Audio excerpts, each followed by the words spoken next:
Well, Britain has announced plans to challenge Ecuador's decision to provide asylum to WikiLeaks founder Julian Assange in its London embassy. On Thursday, Hugo Swire of the British Foreign Office said in a statement, quote, Ecuador must recognize that its decision to harbor Mr. Assange more than 3 years ago has prevented the proper course of justice.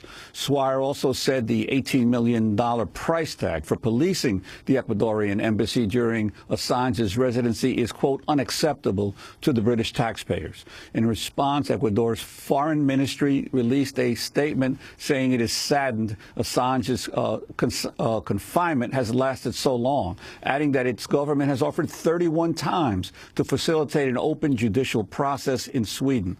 The statement noted, quote, that Ecuador deplores the continued inaction of British and Swedish authorities over almost 1,000 days. This comes just a day after Swedish prosecutors dropped part of the sexual assault inquiry against Assange, but the most serious part of the probe remains in place, even though he has never been formally charged.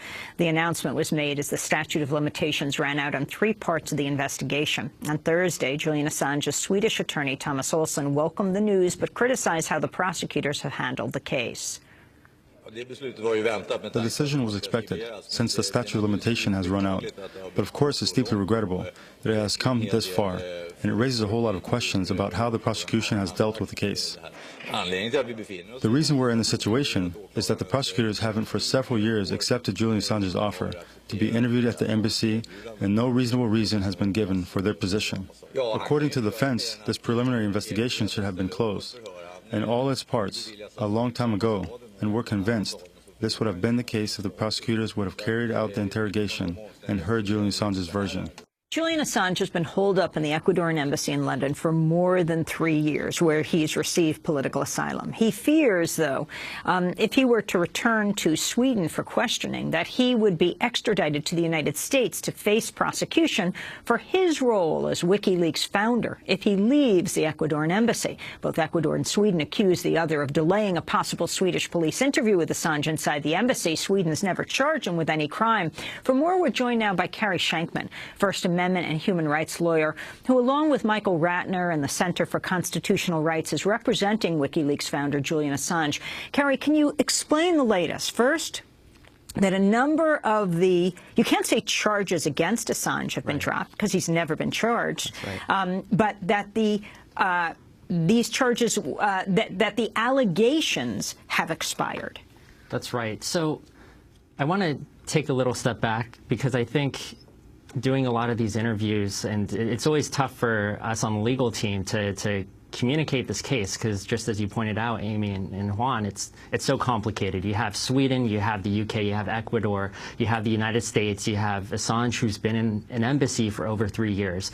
The situation is completely unprecedented.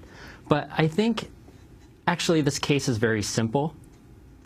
And the reason it's simple is because Assange has been offering a simple solution for nearly 5 years. And that is, 1, question him.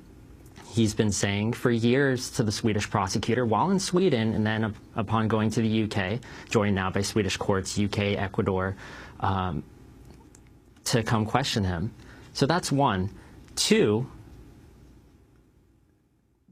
and these are around issues of allegations of sexual assault.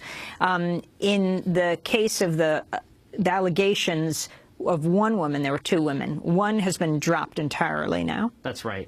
No, that's right. And now a more serious charge of sexual assault is continuing. The inquiry is continuing, though he has not been charged. I mean, the allegation. He hasn't been charged. So, like I said, first, he's been asking to be questioned, and the prosecutor has firmly refused to do so. And second, he's been asking for a simple promise from the UK and Sweden, to promise not to extradite him to the United States, where he faces the most unprecedented attempt to prosecute him in U.S. history under the Espionage Act.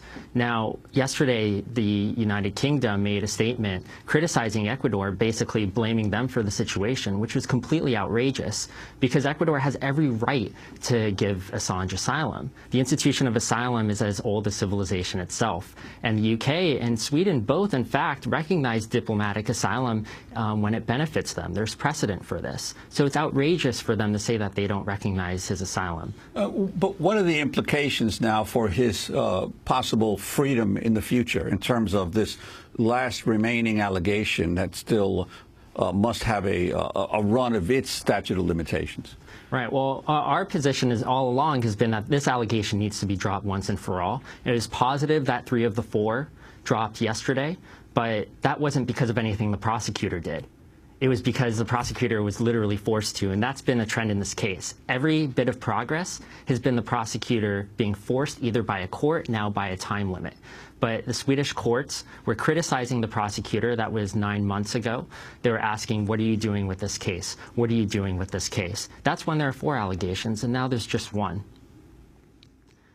Ultimately, this case is about the United States. And like I said, there's an active and ongoing national security prosecution against Assange and WikiLeaks on account of publication of classified material since 2010.